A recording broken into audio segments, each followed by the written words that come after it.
Subscribe करें और bell दबाएं ताकि कोई खबर रह न जाए।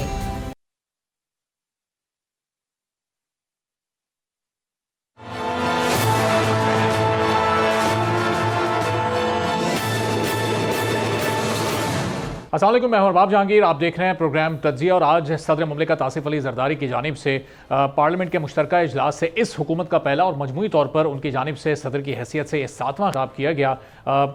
सदर आसिफ अली जरदारी दो मुख्तलिफ हुकूमतों में सदर बनने वाले पहले सदर मुमलिकत भी बन गए और ये भी उन्होंने मुनफरिद रिकॉर्ड एक आज बना लिया है। जब माजी में पाकिस्तान पीपल्स पार्टी की हुकूमत थी उस वक्त भी वो सदर मुमलिकत थे और उस दौर में उन्होंने पार्लियामेंट के मुश्तरका इजलास से 6 खिताब किए। और आज भी जो उन्होंने खिताब किया उसमें जो उनका एक तर्ज सियासत है, जो बार बार मुफाहमत की बात करते हैं, उन्होंने अपने उस नुक्ते को भी दोहराया और मुल्क की जो इस वक्त मुआशी सूरत हाल है, जिन मुश्किल फैसलों को करना है, उन फैसलों के लिए भी उन्होंने बताया कि वक्त चूँकि बहुत कम है तो इसलिए तमाम स्टेक होल्डर्स को, जिसमें अपोजिशन की जमातें भी शामिल हैं, उनको साथ चलना होगा। अगर जमहूरियत को मुल्क में मजबूत करना है तो जो भी अपने ज़ाती या सियासी मफादात हैं उनको पसे पुश डालकर मुल्क को, कौम की अहमियत को समझना पड़ेगा। जिन ममालिक के साथ इस वक्त पाकिस्तान के बड़े बेहतर ताल्लुकात हैं, जो ममालिक पाकिस्तान में सरमाकारी में दिलचस्पी रखते हैं, आगे पाकिस्तान की मईशत को मुस्तहकम कर सकते हैं और इस्तेहकाम की तरफ ले जा सकते हैं, उन ताल्लुकात का भी उन्होंने जिक्र किया। और फिर साथ ही साथ मसले कश्मीर से मुतालिक भी उन्होंने गुफ्तगू किया। जिस वक्त जरदारी साहब का ये खिताब चल रहा था पार्लियामेंट में तो वहाँ पर अपोजिशन की जानिब से मुस्तकिल शोर शराबा हो रहा था।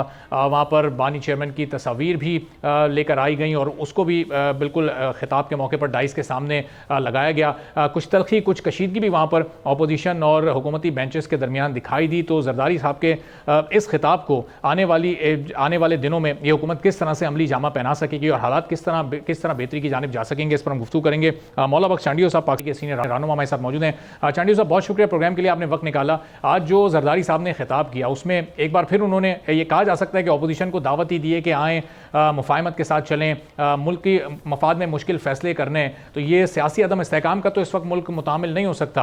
आने वाले दिनों में किस तरफ आप जाते हालात देख रहे हैं? क्या जरदारी साहब ये हुकूमत और अपोजिशन के दरमियान जो एक खलीज है इसको दूर करने में कामयाब हो सकेंगे?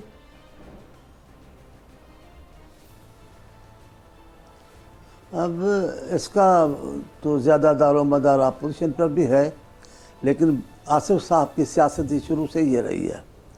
उन्होंने मुल्क को बहरानों से बचाने के लिए मुफाहमत की बात की है। मैं अल्फाज सही नहीं इस्तेमाल कर रहा, लेकिन मैं यकीन से कहता हूँ जो बातें कोई बर्दाश्त नहीं कर सकता, जिसको तौहीन कही जाए, वो भी जरदारी साहब ने गुज़िश्ता सदारत के ज़माने में बर्दाश्त की। और मैं भी उनमें हूँ जिन्होंने जरदारी साहब के सामने एहतजाज किया कि ये अपोजिशन का ये रवैया दुरुस्त नहीं है, गालियाँ देते हैं, ये करते हैं।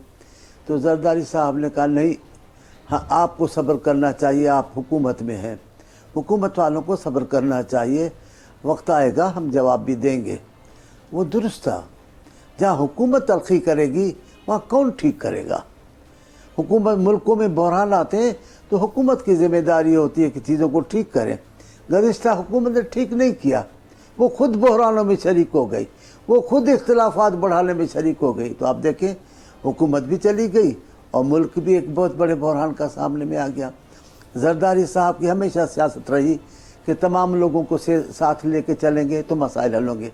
और ये मेरा भी ईमान है कि एक किस हालात इस जगह पे पहुंच गए पाकिस्तान के मैशी, मुआशी और सियासी दोनों, एक जगह ऐसी जगह पहुंचे हैं जहाँ किसी एक पार्टी के बस की बात नहीं है कि इतने सारे मसाइल हल करे।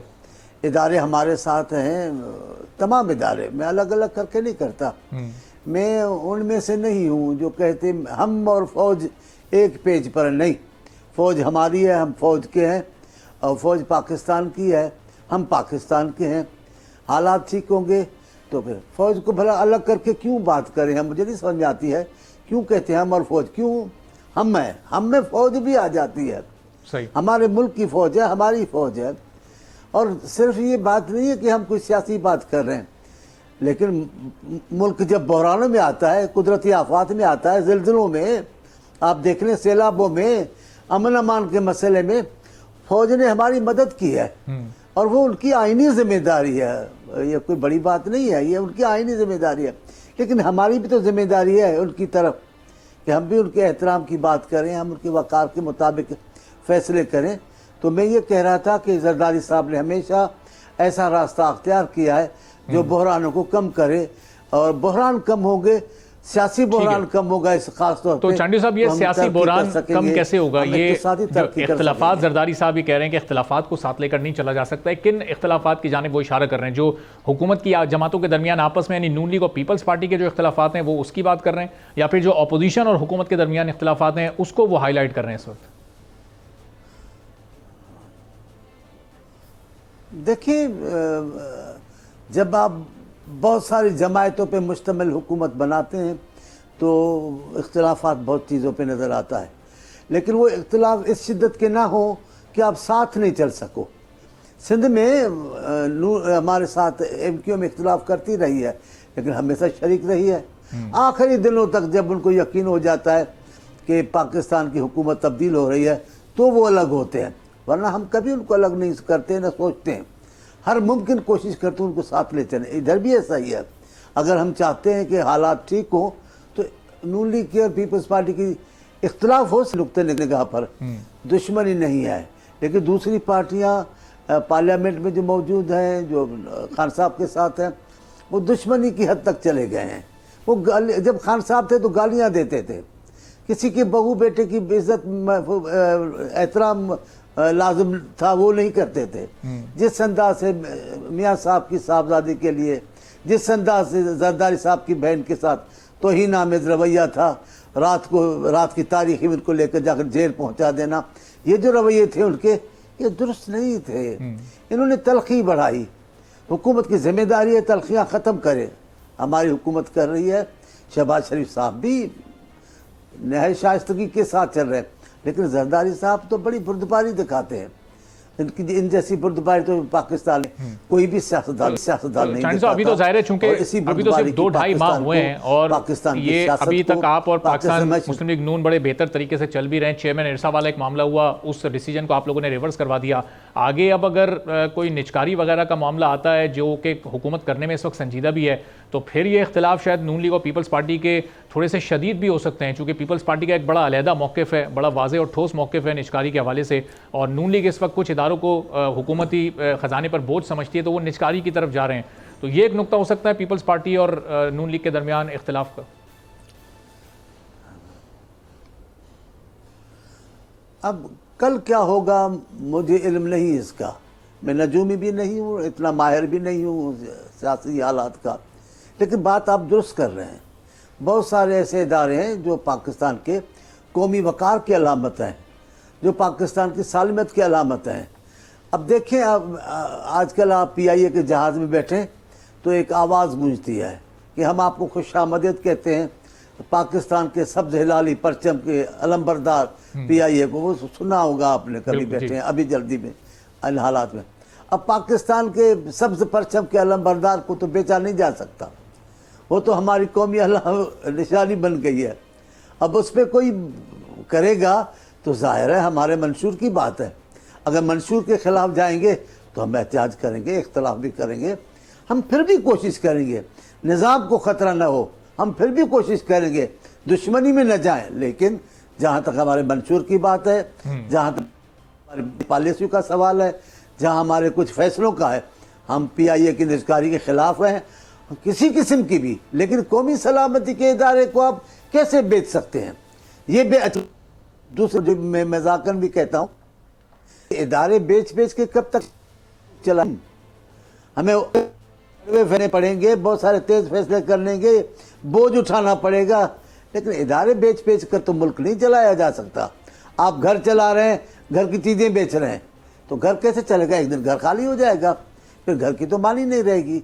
तो जो आपने सवाल उठाया निजकारी का, इस जगह पर हमारे अपने तहफ़्फ़ुज़ात हैं, ये दुरुस्त है, लेकिन हमारा इख्तिलाफ दुश्मनी तक अला करेगा, नहीं पहुँचेगा और मामला ठीक हो जाएंगे इंशाल्लाह। तो चांडी साहब, ये जो हुकूमत के जो अपोजिशन के साथ इस वक्त इख्तलाफात हैं, अब उसको इस वक्त पाकिस्तान पीपल्स पार्टी कितनी संजीदगी से ले रही है? क्योंकि अब तो अपोजिशन सड़कों पर आने के लिए तैयार है, आप लोगों की सपोर्ट से ये हुकूमत बनी है, ये निज़ाम आपको कितनी देर तक चलता हुआ नज़र आ रहा है? पाकिस्तान तहरीक इंसाफ की जानिब से तो अब तारीखें दी जा रही हैं कि अक्टूबर-नवंबर में वो ये हुकूमत नहीं देख रहे, तो पाकिस्तान पीपल्स पार्टी की जो सपोर्ट है इस वक्त वो मुकम्मल तौर पर हुकूमत के साथ है। तो ये आने वाले 2-3 माह आपको कितने टफ और चैलेंजिंग लग रहे हैं इस हुकूमत के लिए?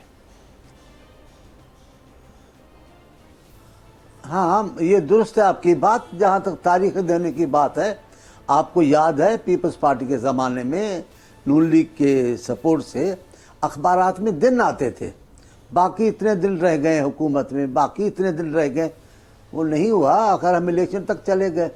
आपको याद होगा, डेट देते थे, दिन देते थे।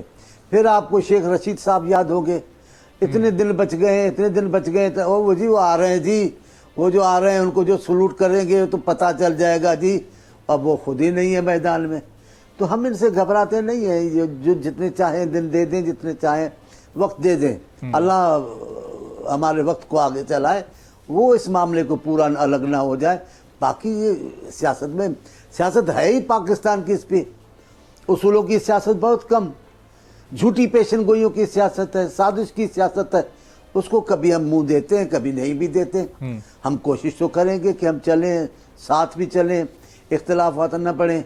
हम मुल्क को एक बार फिर, ये जरदारी साहब की एक बार फिर कामयाबी हो जाए कि वो सदर ममलकत। चंडू साहब, अभी जो माजी की आपने मिसालें दी हैं, बिल्कुल दुरुस्त मिसालें हैं और ये तारीफें दी जाती थी हुकूमत के जाने की। लेकिन इस बार सूरत हाल थोड़ी सी मुख्तलिफ इसलिए है कि तहरीक इंसाफ और 6 जमातों का ग्रैंड अलायंस तो अपनी जगह पर है अपोजिशन में, लेकिन मौलाना फजलुर रहमान जो कि PDM के सदर थे, जो कि माजी में आप लोग के हलीफ थे, अब वो भी हरीफ के तौर पर सामने मौजूद हैं और 8 फरवरी के इंतखाबात पर उनके तहफ़्फ़ुज़ात हैं। तो अब ये सिस्टम को आगे बढ़ाने के लिए पीपल्स पार्टी हुकूमत में शामिल हुई है। जब तक ये सिस्टम की खराबियाँ नहीं दूर की जाएंगी तो ये मौलाना साहब के भी तहफ़्फ़ुज़ात हैं, अपोजिशन की दीगर जमातों के भी तहफ़्फ़ुज़ात हैं, तो फिर ये मामला कैसे अपने हल की तरफ जाएंगे? मौलाना साहब क्या हुकूमती नशिस्तों पर आने वाले दिनों में हमें नजर आएंगे?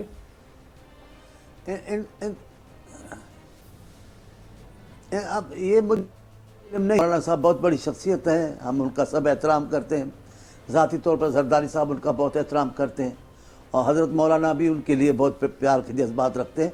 लेकिन सियासत की बात है, उसूलों की बात है, अगर इख्तलाफ होगा तो मौलाना साहब इख्तलाफ कर सकते हैं, उसमें कोई बड़ी बात नहीं है।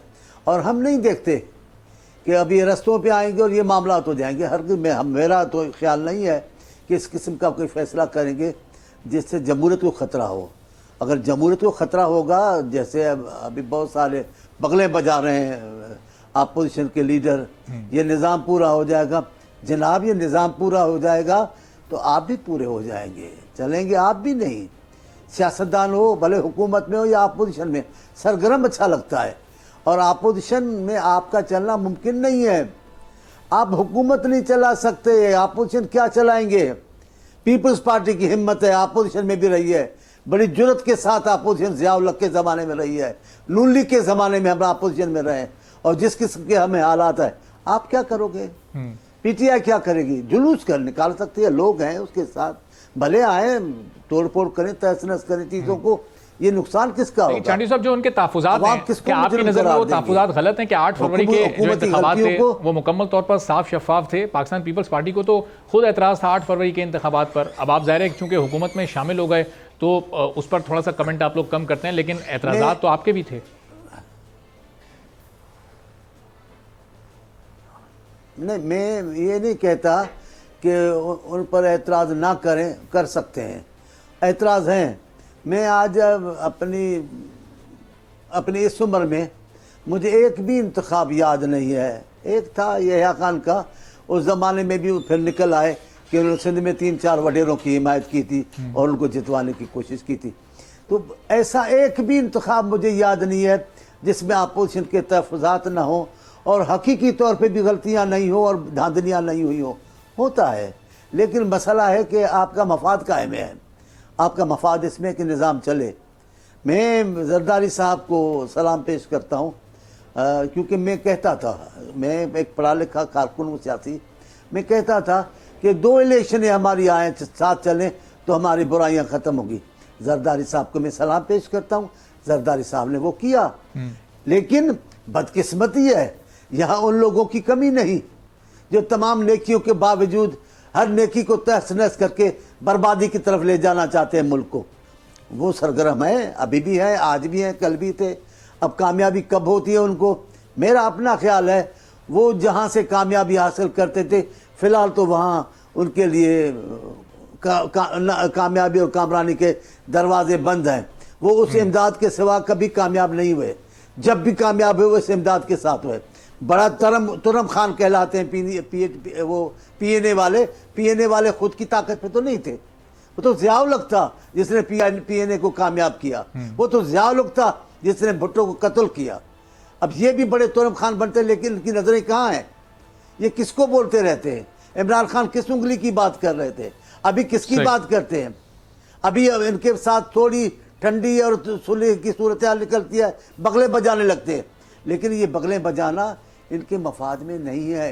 ठीक है, इनके मफाद में है कि जमहूरियत चले, तसलसल के साथ चले, हुकूमतें अपने वादे पूरे करें, अवाम के साथ जवाबदा हो जाए, तो फिर इंशाल्लाह मुल्क चलेगा। ठीक है, बहुत बहुत शुक्रिया। मौला बख्श आंटी साहब पाकिस्तान पीपल्स पार्टी के सीनियर रहनुमा हमारे साथ मौजूद थे और कॉन्फिडेंट है, हुकूमत की सपोर्टिव जमात भी कॉन्फिडेंट है कि अपोजिशन की जो तहरीक शुरू होने वाली है उससे कोई खास खतरा हुकूमत को नहीं है। एक ब्रेक लेते हैं, ब्रेक के बाद वापस आएंगे तो अपोजिशन जमातों के रहनुमाओं से गुफ्तगू करेंगे कि अब उनकी क्या स्ट्रेटजी है। कुछ ऐसे बयानात सामने आए जिसको पाकिस्तान तहरीक इंसाफ की जानिब से डिसओन किया गया। सऊदी अरब से मुताल्लिक वो बयानात थे, लेकिन अभी तक कोई एक्शन नहीं लिया गया। उन बयानात के बाद भी उसकी क्या वजूहत हैं, एक ब्रेक के बाद वापस आकर गुफ्तगू करेंगे।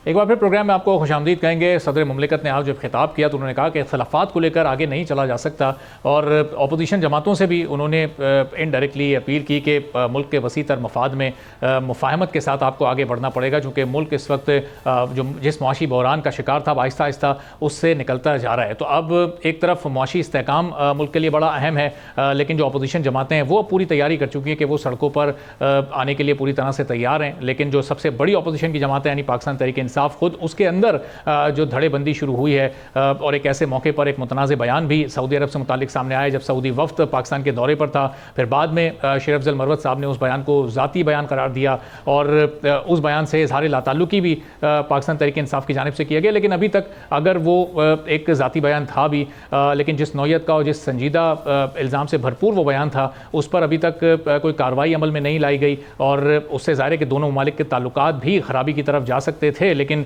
सूरत हाल को फिर बाकी लोगों ने आकर संभाला। तो अब उस पर पाकिस्तान तहरीक इंसाफ की क्या स्ट्रेटजी है और फिर JUI और पाकिस्तान तहरीक इंसाफ अपनी अलग-अलग तहरीक को लेकर आगे कैसे बढ़ेंगे, इस पर हम गुफ्तगू करते हैं। मेहरबान कुरैशी साहिबा पाकिस्तान तहरीक इंसाफ की सीनियर रहनुमा हमारे साथ मौजूद हैं। हाफिज़ हुसैन अहमद साहब JUI के सीनियर रहनुमा हमें ज्वाइन कर चुके हैं। बहुत शुक्रिया दोनों मौजूद मेहमानों का। तो मेहरबान साहिबा, सदर मुमलिकत का जो खिताब आज आपने सुना होगा वो तो आसिफ अली जरदारी साहब ये कह रहे हैं कि अब ये इख्तिलाफात भुलाएं, अब इलेक्शन हो चुके हैं, अब ये 2-2.5 माह गुजर चुके हैं, अब निज़ाम को आगे बढ़ाना है, जमहूरियत को मजबूत करना है। तो ये जमहूरियत की मजबूती में आप लोग अपना हिस्सा कैसे डालेंगे? एहतजाज करेंगे, सड़कों पर आएंगे? ज़ाहिर है कि 8 फरवरी के इंतखाबात पर आप लोगों के तहफ़्फ़ुज़ात हैं। जी बिल्कुल, बिल्कुल इख्तलाफात भुलाने चाहिए हैं और जो जिम्मेदारी है वो आयद उन्हीं पर होती है जो इस वक्त इक़्तिदार में है। वज़ीर आज़म साहब ने भी पहले दिन कहा कि जो FIR दर्ज हुई है जिन लोगों के खिलाफ और जो ज़ेर असीर हैं और पाबंद सलासल हैं, उनके खिलाफ कोई शवाहिद नहीं है तो उनको रिहा किया जाना चाहिए। आपके सामने 2 महीने गुजर गए हैं, उस पर हमने कोई पेशरफ नहीं देखी। बहरहाल उसके बरक्स हमने ये देखा है कि वही केसेस को उसी तरह रियासत लटकाए जा रही है और उनमें इंसाफ नहीं हो रहा। तो अगर हम चाहते हैं कि हम इख्तलाफात को पीछे छोड़ के आगे बढ़ें तो ये जिम्मेदारी क्या अपोजिशन पे आयद होती है या हुकूमत पर आयद होती है कि उन्होंने कुछ ऐसे इकदाम लेने होंगे कि जिससे हम आगे बढ़ पाएं। एक तरफ हमारे जो लीडर हैं, बानी चेयरमैन है इमरान खान साहब, आपने उनको नाहक कैद किया है। आपने उनकी बेगम को एक बहुत ही घटिया घिनौने केस में ना सिर्फ नाहक कैद किया है, उसके बाद जब उसकी पेशी होती है अपील की तो उनके वकील नहीं आते हैं या कोई बहानेबाजी की जाती है। तो रियासत की तरफ से तो सिर्फ बदनीयती दिख रही है, तो सिर्फ अल्फाज है। अगर वो इन अल्फाज को वाकई मायने देना चाहते हैं तो वो अपने इक़दामात से वो मायने दे सकते हैं, और अगर वो इन अल्फाज को मायना दें और ऐसे इकदाम करें कि जिससे लगे कि ये वाकई आगे बढ़ना चाहते हैं तो हम भी आगे मेहरबान साहब, ये जो इकदाम आप कह रही है कि हुकूमत को लेने चाहिए वो कौन से इकदाम हो सकते हैं? क्योंकि अगर जो केसेस हैं आप लोगों के ऊपर आपकी लीडरशिप पर उसमें साहब मैंने अभी I've literally spelled it out for you, मैंने अभी आपको बताया है। उसके अलावा क्या कर सकते हैं? उसके अलावा ये कर सकते हैं कि आप प्रोब कीजिए, एक शफाफ इंक्वायरी होनी चाहिए 9 मई पर। हम पहले दिन से कह रहे हैं जुडिशल इंक्वायरी बैठाइए और बताइए कि कौन था जिम्मेदार, क्योंकि हम तो कहते हैं हम नहीं थे, हमने तो मजम्मत की है, मगर फिर भी हमारे लोगों के ऊपर आज भी नए पर्चे कट रहे हैं और बिल्कुल ना कोई शवाहिद है ना कुछ। एक वो इकदाम है। दूसरा, जो मैंडेट की चोरी हुई है उसके ऊपर आपने इंक्वायरी आप नहीं बना सकते, बेशक आप के हाथों में वो नहीं होगा, मगर आप देखिए कि इलेक्शन कमीशन ऑफ पाकिस्तान किस तरह उस पर अपनी एड़ियां घसीट रही है। अगर हमें सर्टिफाइड कॉपीज चाहिए हैं ऑफ द नोटिफिकेशन या ऑफ आर सर्टिफिकेट्स, तो वो हमें नहीं दिए जाते। ट्राइब्यूनल में हमें वहां पर ऑब्जेक्शन रेज होता है कि सर्टिफाइड कॉपीज नहीं है, वो आप इलेक्शन कमीशन से लेकर आए। आगे पीछे फुटबॉल की तरह हमें फेंका जा रहा है, हमारे साथ इंसाफ नहीं हो रहा। तो इंसाफ लेकिन मेहरबान साहब, जो हमारा अदालती निज़ाम है वो तो हुकूमत के मातहत नहीं है, जो इलेक्शन कमीशन है वो भी हुकूमत के मातहत नहीं है, ये तो इंडिपेंडेंट इदारे हैं। जिनके मातहत है, नहीं जी, आपको भी पता है कितने इंडिपेंडेंट हैं, जिनके मातहत हैं, तो फिर उनसे मिलते तरले करें कि यहाँ पे इंसाफ करें। अगर इनके हाथों में कोई वो ताकत ही नहीं है, तो फिर हुकूमत क्या करने आए हैं? इनके हाथ में तो कुछ है ही नहीं, ये तो फिर सिर्फ अल्फाज है, तो इनके अल्फाज वैसे ही फिर बेमायने हो गए। अगर आपके पास कोई इख्तियार ही नहीं है, इख्तियार के बगैर अगर आपने लफ्ज सिर्फ अल्फाज बोलने हैं, तो जुमले कसी जाएं, फिर उनमें कोई मायने नहीं। ठीक है, चलें, अब ये हुकूमत के इख्तियार पर आप लोगों के तहफ़्फ़ुज़ात सवालात हैं, लेकिन पाकिस्तान तहरीक इंसाफ में अभी इख्तियार किसके पास है? चूंकि यहाँ भी बड़ी इख्तिलाफात के अंदर से खबरें आ रही हैं। मैं इस पर आपसे सवाल करता हूँ, हाफिज़ हुसैन अहमद साहब, ये तहरीक अब आप लोग शुरू करने जा रहे हैं, इसका मकसद क्या है? आप लोगों के मुतालबात हैं क्या? कितना टाइम देंगे हुकूमत को? किस नौयत की ये तहरीक होगी? सड़कों पर आप लोग कब से आ रहे हैं? बिस्मिल्लाहिर्रहमानिर्रहीम, शुक्रिया जी। देखिए, जहाँ तक जमीयत उलमा इस्लाम का मौक़िफ़ का ताल्लुक़ है, तो 18 में भी हमने यही बात की थी और तमाम जमातों ने, और आज भी सिर्फ JUI नहीं, पीपल्स पार्टी भी, तहरीक इंसाफ समेत मुस्लिम लीग नून और तमाम ये कह रहे हैं कि इंतखाबात में गैर शफाफियत हुई है और आइन के मुताबिक जो है वो इंतखाबात नहीं हुए, मुनसिफाना भी नहीं थे। और फिर पंजाब में जो आइन के मुताबिक तकाजा था असम्बली टूटने के बाद, उसका भी पूरा नहीं किया गया खैबर पख्तूनख्वा में, और जो 90 दिन थे, लेकिन उस पर अदालत ने भी कोई बात नहीं की और आइन की पामाली होती गई। अब आइन के हवाले से जो गैर मुनसिफाना तर्ज अमल है, तो उससे पता चलता है कि हमारे खुद जो हमें दावत मुफाहमत दे रहे हैं, मुफाहमत के बादशाह, वो खुद ज़रा पहले अपने गिरेबान में ये लोग तो जान के कि हुकूमत में हैं, लेकिन जिम्मेदारी कबूल नहीं करते। जिम्मेदारी क्यों कबूल नहीं करते? जब आप ऐवान सदर में बैठे हैं और आपको चारों सूबों और सेनेट, पार्लियामेंट और कौमी असम्बली ने मुंतखब किया है, आपकी पार्टी हुकूमत में है, तो आप वजारतें क्यों नहीं ले रहे? आप वजारत दाखिला क्यों नहीं ले रहे? लेकिन सवाल ये है कि वजारत दाखिला तो मुस्लिम लीग नून ने भी नहीं दी, बल्कि किसी और को लाकर रखा गया। मईशत का मसला है, मुस्लिम लीग नून के डार के होते हुए, तमाम के होते हुए, मिफ्ताह इस्माइल की तरह सबको निकाल बाहर किया गया और औरंगजेब साहब को लेकर आया। तो इसका मतलब ये है कि पहले तो वो अपने इख्तियारात को तो बहाल करें और अपने हवाले से ज़रा ये सोचें कि क्या वो बाइख्तियार हैं बात करने के हवाले से। अब अगर बातचीत के हवाले से जिस तरह मोहतरमा ने फरमाया, तो मैं ये समझता हूँ कि अगर वजारत दाखिला के हवाले से FIR पे FIR करते जाएंगे, जाहिर है कि फिर अपोजिशन के हवाले से यकीनन वो तहरीक खुद ब खुद आगे बढ़ेगी। लेकिन अगर पुरअमन तौर पर किसी के खिलाफ आप FIR नहीं कटवाएंगे, अब एक जलसा हुआ था पिशीन में और मौलाना साहब का 20 तारीख हुआ है, फिर पिछली दफ़ा भी उन्होंने दफ़ा 44 लगा दिया। इसी तरह लाहौर में भी जो पुरअमन मामलात होते हैं, तो उसके मतलब ये है कि इस वक्त पूरा वजारत दाखिला क्या पीपल्स पार्टी के हाथ में है, क्या मुस्लिम लीग के हाथ में है, क्या इत्तेहादी हुकूमत के हाथ में है, या निगरानों के हाथ में है। अगर निगरान वजीर आला पंजाब का जो है आज वजीर दाखिला के तौर पर जो है वो तमाम मामलात को डील करता है, अगर औरंगजेब साहब न मुस्लिम लीग और पीपल्स पार्टी और इत्तेहादी न होने के बावजूद वो तमाम के तमाम मामलात को मईशत के हवाले से करता है, तो फिर आप मुझे बताएं कि जरदारी साहब किस पॉइंट पर, किस नुक्ते पर और किस चीज़ पर हमारे साथ मुफाहमत की बात करेंगे। ठीक है, चलें, बड़े जी बड़े वैलिड ही आपके सवालात हैं ज़ाहिर, जो कि पाकिस्तान पीपल्स पार्टी या नून लीग के नुमाइंदों के सामने भी रखे जा सकते हैं। मेहर बानो साहिबा, ये जो इस वक्त सऊदी वफ्द आया हुआ था, वो इन्वेस्टमेंट लेकर आ रहे हैं, बड़ा ज़रूरी इस वक्त ये दौरा था, और ऐसे मौके पर फिर शेर अफजल मरवत साहब का, ज़ाहिर आपकी पार्टी के एक सीनियर रहनुमा है और रिप्रेजेंट करते हैं पाकिस्तान तहरीक इंसाफ को मुख्तलिफ टॉक शोज़ में, मीडिया के प्लेटफॉर्म्स पर, उनकी जानिब से जो बयान सामने आया, भले वो उनका ज़ाती बयान हो, पार्टी ने उस बयान को डिसोन कर दिया हो, लेकिन क्या इस तरह के बयानात एक पार्टी के सीनियर रिप्रेजेंटेटिव की जानिब से आने चाहिए? ये इस बयान को फिर बहुत सारे लोग मुल्क दुश्मन एक एंगल देकर और उस ऐनक से भी फिर लोग देख रहे हैं। लेट्स नॉट जहांगीर साहब, let's not get carried away. मुल्क दुश्मन बिल्कुल भी नहीं है, बट बिल्कुल उनको देने ही नहीं चाहिए। देखिए, वो ऑफिशियली तो स्पोक्स पर्सन नहीं है जमात के, आप लोग उन्हें बुलाते हैं, वो आ जाते हैं। वो पाकिस्तान तहरीक इंसाफ का हिस्सा नहीं थे जब पाकिस्तान तहरीक इंसाफ हुकूमत में थी, ना ही वो उस वक्त मौजूद थे जमात में कि जब रेजीम चेंज ऑपरेशन हुआ। अगर ये उनके कोई जाती व्यूज हैं तो उनको नहीं बयान करने चाहिए थे, क्योंकि बड़े गैर जिम्मेदाराना थे। और आज आपने सुन लिया, उसकी तरदीद खान साहब ने खुद कर दी। मुजम्मिल असलम साहब ने ट्वीट भी किया है कि उनकी खान साहब से जब गुफ्तगू हुई और उन्होंने उनको ये बात की तो उन्होंने कहा क्या हैरत हुई उन्हें। उन्होंने ये कहा कि किस तरह ये बात कर दी जिसने भी की है, हिज एग्जैक्ट वर्ड्स वर कि बोलने वाले कुछ अकल का इस्तेमाल करें, क्योंकि मोहम्मद बिन सलमान तो वो हैं कि जिन्होंने कहा जो मेरी हुकूमत के जाने से बिल्कुल हफ्ता पहले उन्होंने मेरे पूछे बगैर भी ऑयल फैसिलिटी एक्सटेंड की, $3 बिलियन हमारे रिजर्व्स में डिपॉजिट कर दिए। OIC का जो इजलास है आप जानते हैं, बिल्कुल हफ्ता पहले वोट ऑफ नो कॉन्फ्रेंस से पाकिस्तान में मुनक्किद हुआ, तो उसमें सऊदी अरेबिया का बहुत बड़ा किरदार था और उसके वली अहद MBS का खुद का किरदार था।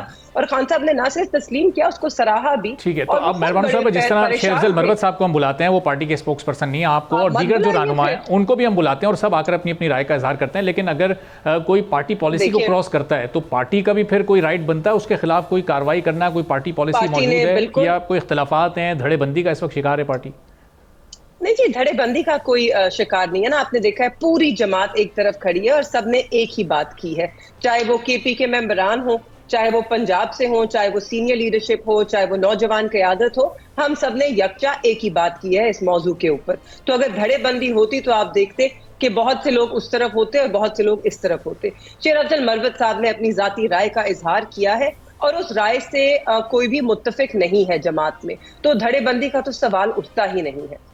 ठीक है, चलिए बहुत बहुत शुक्रिया। मेहरबान कुरैशी साहिबा और हाफिज़ हुसैन अहमद साहब हमारे साथ मौजूद थे, और अपोजिशन अब पूरी तरह से तैयार है सड़कों पर आने के लिए, हुकूमत को टफ टाइम देना चाहती है। डेडलाइंस भी दी जा रही हैं कि चंद महीनों के बाद ये हुकूमत नहीं रहेगी। अब ये हुकूमत इस वक्त जिसमें नून लीग सबसे बड़ी स्टेक होल्डर जमात है, कितनी मजबूत है, कितनी मुस्तहकम है? पीपल्स पार्टी की तो उसको सपोर्ट हासिल है, लेकिन जो नून लीग के अपने कई ऐसे बड़े सीनियर नाम जो कि मुल्की सियासत में बड़े नाम हैं, वो अब नून लीग की पॉलिसियों से क्यों इख्तलाफ कर रहे हैं? पार्टी से उन्होंने क्यों एक फासला रखा हुआ है, जिसमें शाहिद खाकान अब्बासी साहब का नाम भी शामिल है, मिफ्ता इस्माइल साहब का नाम भी शामिल है, दानियाल अजीज़ भी उसमें शामिल हैं, और सेनेटर जावेद अब्बासी साहब भी क्या उसमें शामिल हैं या नहीं? इन्हीं से जान लेते हैं। सीनियर सियासतदान हमारे साथ मौजूद हैं। हुकूमत कितनी मुस्तहकम है, किस तरह से ये आगे बढ़ेगी, चलेगी? क्या कोई नई पार्टी बनने जा रही है जिसमें ये तमाम लोग लाइक माइंडेड लोग एक तरफ जमा होने जा रहे हैं? और फिर जो पंजाब की हुकूमत है उसको इस वक्त किस ट्रैक पर चलने की ज़रूरत है? मरियम नवाज़ साहिबा क्या पंजाब के हालात बेहतर कर सकेंगी या नहीं? इस पर हम गुफ्तगू करते हैं। सेनेटर जावेद अब्बासी साहब सीनियर सियासतदान हमारे साथ मौजूद हैं। बहुत शुक्रिया सेनेटर साहब, प्रोग्राम के लिए आपने वक्त निकाला।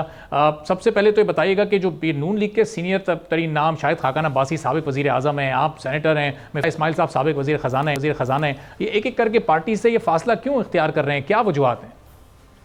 बिस्मिल्लाहिर्रहमानिर्रहीम, बहुत शुक्रिया। फासला आप जैसे समझे ये कहें कि हम सारे वो कह रहे हैं कि मुल्क में सिर्फ इक़्तिदार ही सारी चीज़ नहीं है, सिर्फ इक़्तिदार के लिए लड़ाई नहीं होनी चाहिए।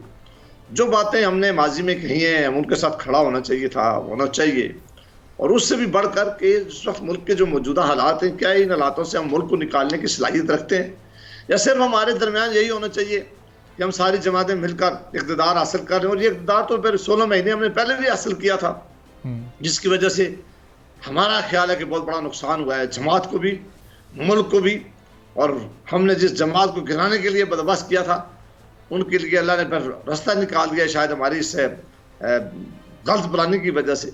तो ये कुछ सवालात हैं जो हम पार्टी के अंदर भी कहते रहे, आपके सामने भी रखते हैं। आप जो मौजूदा हालात हैं, यानी बहुत दफ़ा हम आपके शो पे आते रहे या बातें करते रहे, हम कहते थे कि हम कहेंगे कि हम इस्टेब्लिशमेंट के साथ मिलकर कभी साजिश का हिस्सा नहीं बनेंगे।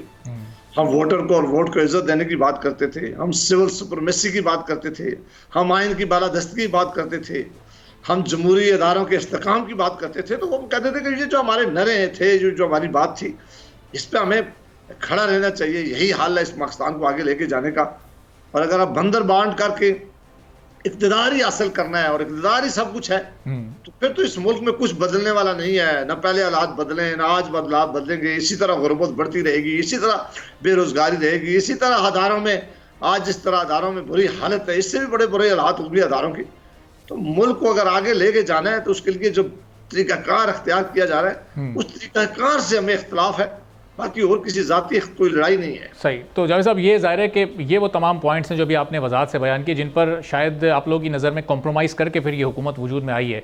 तो अब अगर ये कॉम्प्रोमाइज़ हुकूमत है जिसके पास इख्तियारात भी महदूद हैं, बहुत सारे ऐसे पोर्टफोलियोज़ हैं जो कि अभी अपोजिशन के चंद रहनुमा मौजूद थे, मोहसिन नकवी साहब पर वो एतराज़ कर रहे थे, मोहम्मद औरंगज़ेब साहब पर एतराज़ कर रहे थे, तो फिर इस सूरत हाल में ये कितनी मजबूत और मुस्तहकम हुकूमत है? क्या ये एक लंबे अरसे तक चल सकेगी? अपनी मुद्दत ये पूरी करती है, आपको नज़र आ रही है इतनी स्टेबिलिटी इसमें है? देखिए, जो मौजूदा हालात के पेश नज़र जो चीज़ें हैं, बहुत सीरियस इस वक्त मुश्किलात हैं, मुल्क को भी दरपेश है, हुकूमत को ही है, और ये बहुत सबसे बड़ा माशी बुरान है पाकिस्तान के अंदर, जो पाकिस्तान में हर रोज़ बढ़ता जा रहा है, गुर्बत बढ़ती जा रही है, बहुत सीरियस जो हमारा माशी बुरान है वो ऐसी पोजीशन पे जा रहा है कि अब तो जो पैसे आप मुल्क का इंटरेस्ट वापस अदा करने के लिए आपके पास पैसे नहीं है। ये नहीं, मैं गवर्नमेंट का फिगर आपको बताता हूँ, जो उन्होंने कहा है कि इस दफ़ा हमें 7,000 हर रुपए की हमें इनकम होगी और 8,000 रुपए से ज़्यादा आपको जो इंटरेस्ट है, बाकी लोन है, वो वापस करने हैं। जो हुकूमत देखिए मांगे हुए पैसों पे चल रही हो, लोन पे चल रही हो, जिसका डिफेंस लोन पे चल रहा हो, जिसकी डेवलपमेंट लोन पे चल रही हो, किस तरह आगे बढ़ेगी अगर जब तक इस मुल्क के अंदर आप कोई ऐसा एनवायरनमेंट क्रिएट नहीं करते जिसमें सारे स्टेक होल्डर बैठे, सारी सियासी जमातें बैठे, पार्लियामान के अंदर हम हंगी हो, पॉलिटिकल स्टेबिलिटी हो पाकिस्तान के अंदर, लॉ एंड ऑर्डर का मामला ठीक हो, अदालती निज़ाम में कोई बेहतरी आए कि दुनिया को इन्वेस्टमेंट करे, उसके लिए कोई तैयार नहीं है। ये तो इलेक्शन सिरे से सियासी जमातें मानने के लिए तैयार नहीं है। आज प्रेसिडेंट साहब का खिताब आपने देखा है जी, दुनिया पूरी में जब प्रेसिडेंट का खिताब आता है तो इस तरह के हालात पैदा होते हैं, वो तो फेडरेशन की यूनिटी की निशान होती है। उस वक्त अगर पार्लियामान की ज्यादा लोग या जमातें अंदर खड़े होकर पार्लियामान के अंदर इस तरह का एहतजाज करेंगी तो कौन आएगा इस मुल्क में इन्वेस्टमेंट करने के लिए? सही, यकीनन ये बहुत कमजोर हुकूमतें हैं। और जावेद अब्बासी साहब, ज़ाहिर है कि जो माहौल था वो अपनी जगह पर, लेकिन जो गुफ्तगू की सदर मुमलिकत ने, जरदारी साहब ने, उन्होंने भी वो मुफाहमत की बात की, उन्होंने भी सारे स्टेक होल्डर्स के साथ मिलकर चलने की बात की। अब ये मुमकिन किस तरह हो पाएगा इस हुकूमत में? एक छोटा सा ब्रेक हम ले रहे हैं और ब्रेक के बाद मैं सवाल आपके सामने हमने रखता हूँ, ब्रेक के बाद वापस आते हैं।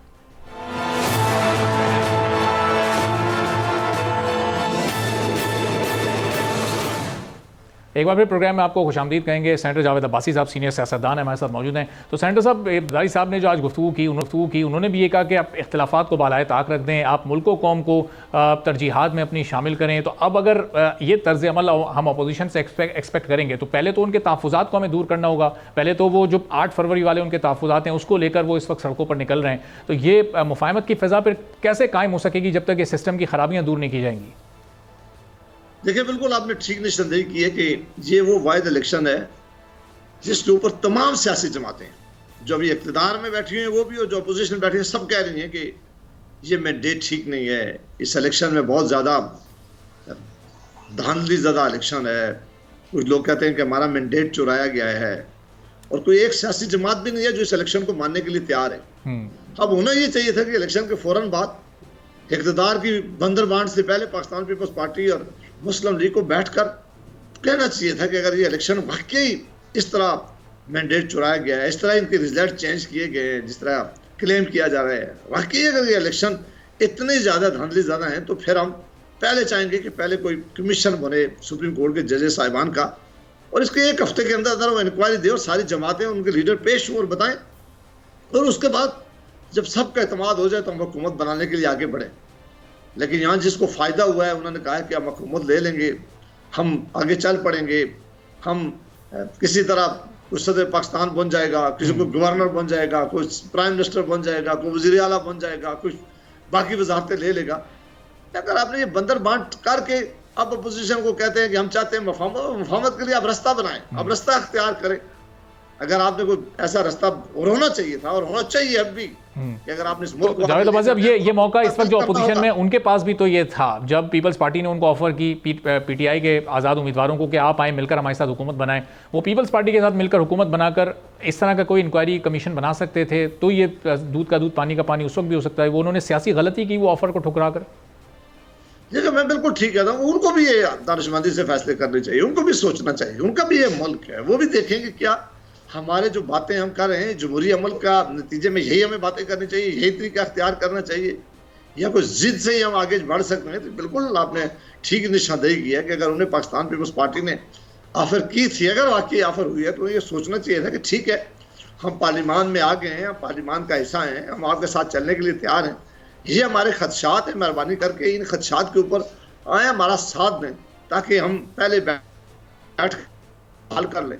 तो सारी मैं सियासी जमातों के लिए कह रहा हूँ कि सारी सियासी जमातों को इस वक्त अक्लमंदी और दानिशमंदी की जरूरत है। बदकिस्मती है जो हमारे अंदर है नहीं है, ना सियासी जमातों ने अपने अंदर बदला है अपने आप को, ना लीडरों ने अपने आप को बदला है, ना बदलने के लिए वो तैयार है, और ना ही मेरा ख्याल है कि आगे सियासी जमातों के अंदर जो बाकी सेकंड टियर लीडरशिप है उनका भी यही हाल है कि वो बस वही कहते हैं जो आका का हुक्म होता है, वही कहते हैं जो ऐसी सूरत हाल में जावेद अब्बासी, अब जो उसूली और नजरियाती सियासतदान है फिर वो कहाँ जाएंगे? अब आपका मुस्तकबिल इस वक्त क्या है? नून लीग में आप मौजूद हैं, नहीं है?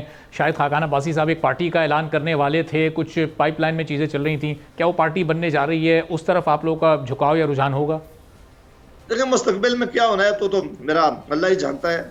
ये ज़रूर है कि हमने ये और ये अरसे से पहले जमात के अंदर भी ये बातें हम आवाज़ उठाते रहे। अब तो जमातों के अंदर चाहे मीटिंग होती नहीं है, मीटिंग का कोई रिवाज रहा नहीं है। अब चंद लोगों ने बैठ के फैसला करना है, और चंद लोग भी अक्सरियत एक ही फैमिलीज के लोग हैं जो फैसले करते हैं, और बाकी सबको कहते हैं कि हमारे फैसले मान लें। बाकी ये कि जिस फोरम पे हम बैठेंगे, हम पाकिस्तान की बात करेंगे, इस मुल्क के अदारों की बात करेंगे, इस मुल्क को आगे ले जाने की बात करेंगे, सच्चाई की बात करेंगे, सियासी लीडरशिप को और समझाने की कोशिश करेंगे कि मेहरबानी करें सिर्फ नून लीग के कोई अलावा कोई और फोरम होगा, या नून लीग भी वो फोरम हो सकती है जहां बैठेंगे? नहीं, मैंने कहा जो आप इन चीजों को एक्सेप्ट करने के लिए तैयार हो। मुझे इस वक्त लीडरशिप का रवैये नहीं लग रहे कि उन्हें इस चीज के लिए हमारी बातें अच्छी लगती होंगी। जाहिर है जब इक़्तिदार में आदमी जा रहा होता है या इक़्तिदार होता है तो ये समझता है कि हमें ठीक कर रहे हैं, और हो भी सकता है कि उनके पास कोई प्रोग्राम हो जो अभी तक। तो जावेद अब्बासी साहब, ये तहफ़्फ़ुज़ात के मियां नवाज शरीफ साहब तक बराह रास्त आपके ये पहुंचे हैं, चूंकि अभी अमली तौर पर अगर आप देखें तो वो तो इक़्तिदार का हिस्सा नहीं है, ज़ाहिर है वज़ीर आज़म वो तो नहीं है, तो वहाँ तक आपके ये पहुंचे तहफ़्फ़ुज़ात? जी सबको पता है हमारे तहफ़्फ़ुज़ात का। जी हम कोई ज़ाती लड़ाई नहीं है, मैंने पहले कहा है, कोई की लड़ाई नहीं है, कोई डिमांड नहीं है। एक डिमांड ज़रूर थी कि हम जो 2018 के बाद जो बातें करते रहे, जो जब हम अपोजिशन में थे और इमरान खान साहब यहाँ इक़्तिदार में थे, तो जो हम लोगों से बातें करते थे, जो उस वक्त का बयानिया था वही बयानिया कंटिन्यू किया जाता। ये आप लोगों की डिमांड थी। बहुत बहुत शुक्रिया सेनेटर जावेद अब्बासी साहब हमारे साथ मौजूद थे। गुफ्तगू नाज़रीन आपने उनकी सुनी। आज के प्रोग्राम से इजाज़त दीजिए, अल्लाह हाफ़िज़।